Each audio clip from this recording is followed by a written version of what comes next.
Vítejte u našeho videa, kde společně prozkoumáme každý krok procesu expedice objednávek pomocí řešení plus systém.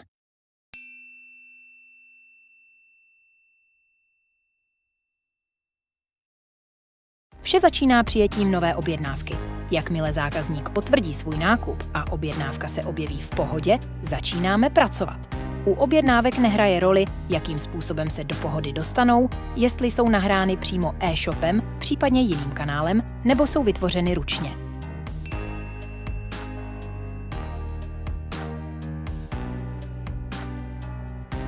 U každé nové objednávky je potřeba v první řadě zjistit, zda jsme ji schopni expedovat. Aby byla objednávka expedovatelná, musí většinou splnit alespoň základní parametry. Ruční kontrola by byla nepřesná, proto se expedovatelnost objednávek vyhodnocuje automaticky a následně se jednotlivé objednávky označují barevnými štítky. Automaticky se kontroluje dostupnost produktů ve skladu, možnosti doručení na adresu zákazníka, dále pak uhrazení a případně další libovolné faktory, které mohou ovlivnit expedici.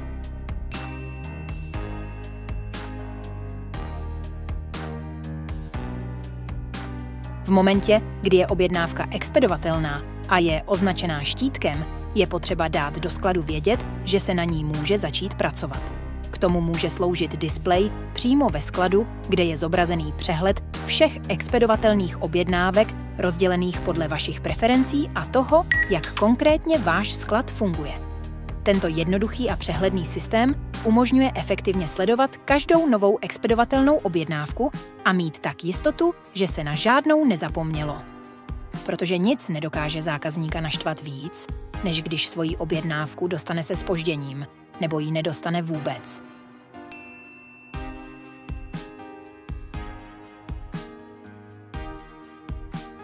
Skladníci jsou v pohybu. Hledají všechny produkty z objednávky ve skladu a kompletují ji pro zákazníka. Pokud se skladník pokusí do objednávky vydat nesprávnou zásobu, je ihned systémem upozorněn. Přesnost a rychlost práce jsou klíčové. Je důležité mít efektivní systém pro organizaci skladu.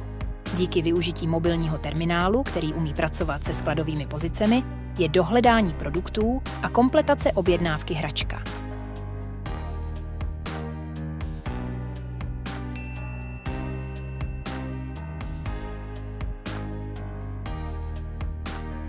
Objednávka je kompletní a je připravena k zabalení. Nyní se, na základě předem definované logiky, automaticky vygenerují a na tiskárnu u balícího místa vytisknou potřebné doklady. Například maloobchodním zákazníkům můžeme do balíků přidávat fakturu a velkoobchodním zákazníkům dodací list bez uvedených cen. Dále může automat vytisknout i další dokumenty dle zásob v objednávce, jako jsou technické listy, návody a tak podobně. Doklady je také možné rovnou odeslat na e-mailovou adresu z objednávky. Zároveň se může automaticky potvrdit doprava a vytisknout přepravní štítek.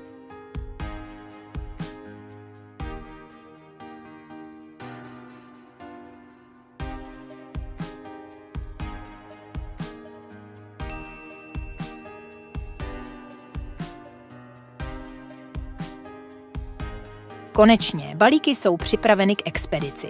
Kurýr si je převezme a doručí přímo do rukou vašich spokojených zákazníků. Díky automatizaci a kontrole mobilním terminálem si můžete být jisti, že každý balík dorazí přesně tak, jak si ho zákazník objednal. Toto je proces expedice objednávek s řešením plus systém.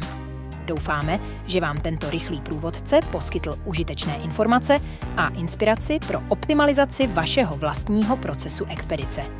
Potřebujete s automatizací expedice pomoct? Ozvěte se nám. Děkujeme za sledování a přejeme vám mnoho úspěchů ve vašem podnikání.